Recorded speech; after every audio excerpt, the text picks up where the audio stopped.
Heidi-ho. Nope, don't love that.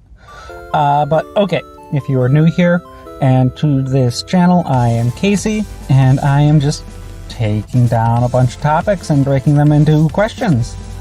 Trying to understand, in this case, what Nintendo means to me. What are your earliest Nintendo memories? It has to be a statement to Nintendo that I can't actually nail down my earliest memories of Nintendo. It's not like other franchises, much like Star Wars for me. It feels like Nintendo has always been kind of present in my home. I have vague memories of World 8 of Mario on a crap TV, on a shit TV stand in our 70s as hell 90s living room. But I can't really say how old I was when that was. That's how fuzzy the memory is. My first memories of playing must have actually been through borrowing my cousin's Game Boy and playing Super Mario Land 2, and things like that. And then as far as I can recall, it was pretty much the Game Boy until the Nintendo 64 hit, which we played a ton of at my house and at my cousin's through the late 90s and early 2000s. We played a lot of Star Fox and Mario 64 and Smash Brothers and the WW games in that era. When I turned into a teenager, the nostalgia gaming bug kind of hit big. One of the first things I did when I hit 16 was go out and buy my own NES. How would you describe Nintendo to somebody who has never heard of the company? Okay, Nintendo is a company. They started out making toys early on in Japan. Nintendo is a Japanese company. They started out making toys, but when video games became a thing, they kind of they learned their niche and leaned into their niche. So much so that its name has become genericized with video games itself. You will still find people today calling any video game a Nintendo. Their primary icon is Mario, but Nintendo has put a lot of energy into diversifying their original intellectual property portfolio, so much so that they mashed them all together and redefined a video game genre, and every other company either asked to join the party, not Mario Party, or make their own versions of this fighting game genre, and I'm talking about Smash Brothers. While Nintendo was not the progenitor of video games altogether, for many they became the master of the medium, focusing on consistency and attempting quality. Focusing on consistency and attempting quality while the original competitors crumbled. As it stands, Nintendo is the last major company that lives and dies by its video games. And by that I mean, if Sony or Microsoft's video game pillars crumble, their companies will not. There are additional money revenues for the giant corporations. Nintendo's metaphorical video game pillar is integral to the entire company's structure, although Nintendo has been increasingly trying new ways to strengthen those alternative revenue streams.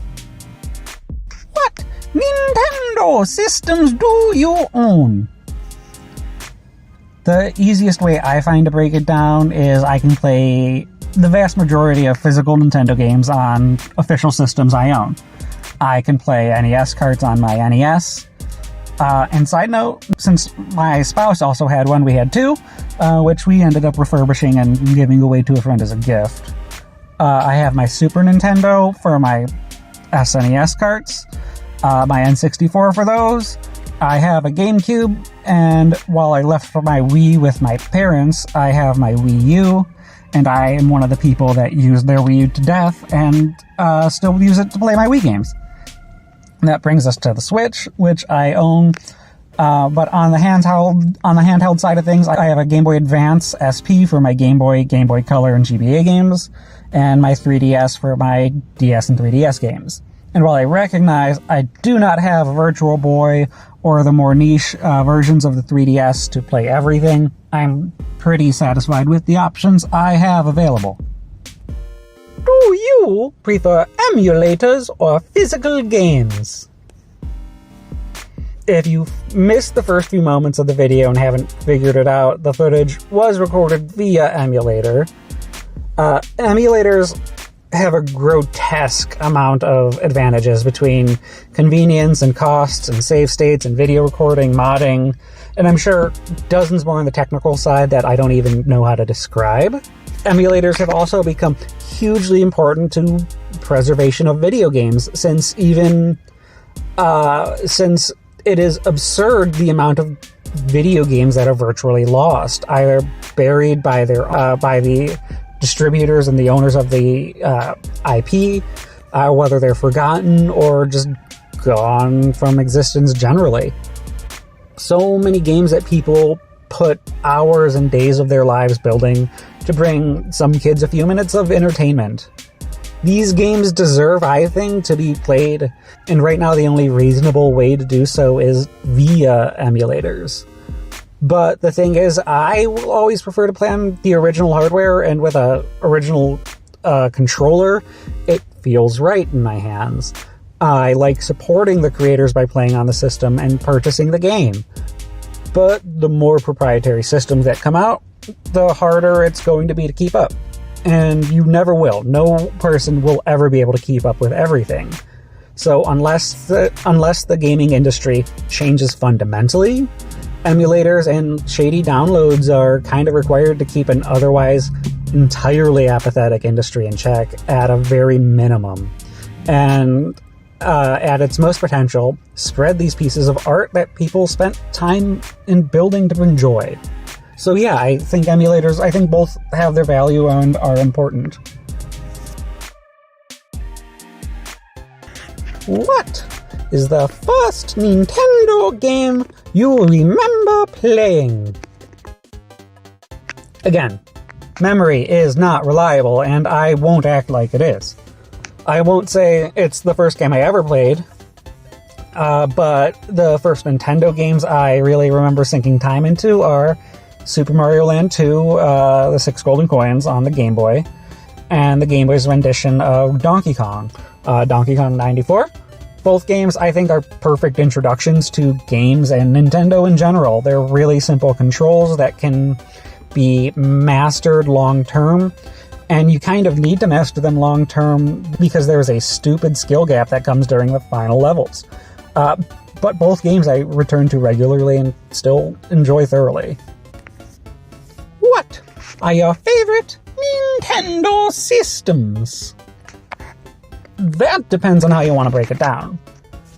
What do I play most? Right now, it's the Switch. It's so versatile, but a lot of that versatility comes from the older generation of games that are on it.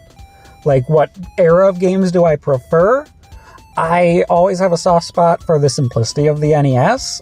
I found a lot of the Super Nintendo library focused on sprites and sprite art over fun gameplay. But that could very well be my own experience with the titles I had access to. Because it's not like I don't love a lot of what the Super Nintendo had. That being said, the perfect combination of the two for me is the Game Boy Advance. The games really mix the game style of the simplicity of the NES with having only 2 face buttons. And their levels are shorter sized and meant to be played in bursts. And the shorter bite-sized levels for the travel convenience. With a lot of the skill and love that was learned from the Super Nintendo for that artwork and for the expansion of game design in general. And it's also backwards compatible with the Game Boy library. Depending on where I'm going, I am just about always going to have my Game Boy Advance on me still, because I will still put in Castlevania, or Mario 2, or Donkey Kong, or Metroid. What do you think about how Nintendo handles its fans and creator community?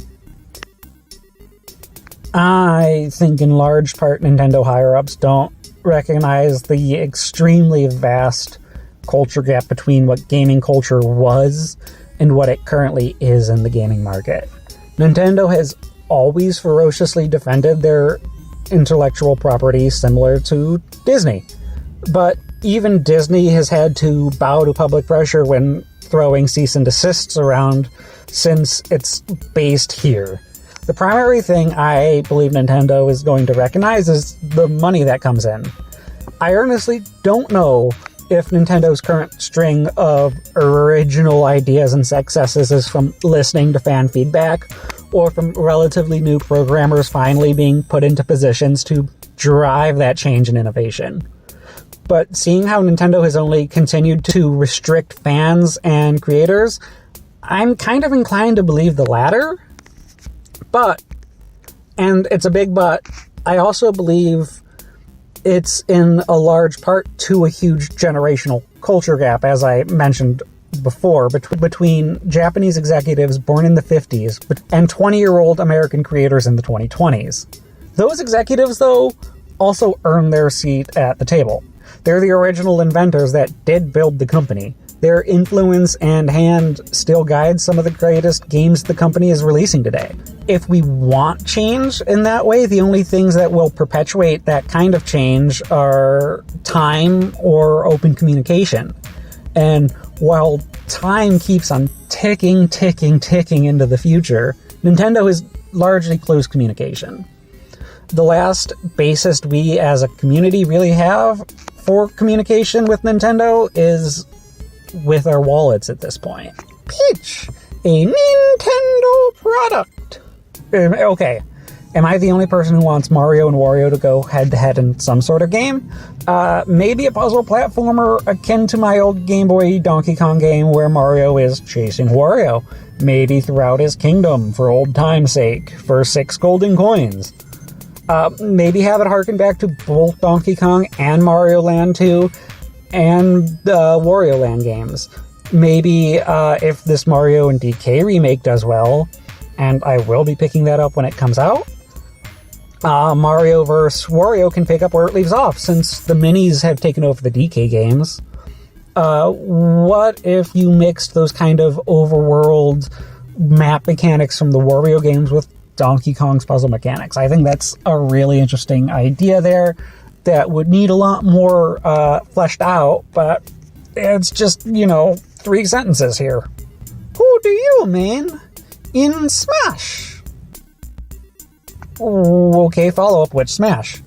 Because up until the 3DS and the Wii U, I was a Kirby man from day one. Specifically, Game Boy palette Kirby. Something about this little ball of love being capable of such mass destruction has always delighted me. And does to this day. Kirby slays. And depending on how I am feeling, I will still bring Kirby out to play. He is just fun, and playing against other people with him makes some people irrationally upset. That being said, I did put a lot of hours into Little Mac, of all people, on the 3DS and in Ultimate. I play Smash for fun, not competitively, and he feels right in my hands. Control the center of the board and stay away from the edges. I like my good little punchy boy. Would you work for or with Nintendo? It would be hard to say no, although I don't know what kind of experience or what I would bring to Nintendo in general, since I've never programmed a day in my life. The only things I could bring to Nintendo at this point are ideas and a smiling disposition. What does Nintendo mean to you? I absolutely cannot divorce Nintendo from my childhood. I've mentioned it multiple times that I can't pin down my earliest memories, since they've always just kind of been there. Nintendo's just always kind of been there. Not dissimilar to Batman, Mickey Mouse, or Sinterklaas. Nintendo is always a safe bet for me. Even when their franchise titles are bland, I still have my fun. I don't regret any of my time with the worst of the new Super Mario games. And when Nintendo games do shine, they're often the new standards in the industry. All of their games, their consoles hinge on this idea that everything is both really simple, which appeals to that huge younger and elderly audiences, while pushing depth and capturing the dedication of fans to get better times and to create their own harder levels and to perpetuate admiration for the idea of Nintendo. The only problem is the older I get, the more I become just jaded by the corporate bullying and the borderline abusive working conditions there. That's not a Nintendo problem. That's an entire culture problem. That's an entire working culture problem in general. It's like the rich childhood friend that grew up into their parents. Like, I still want to spend time with you, friend, but you have become such an absolute dick that your attitude sometimes ruins your own plans. But, like, you're fun. Keep hitting me up for now, I guess. There are upcoming episodes on, and we are accepting questions on in the comments.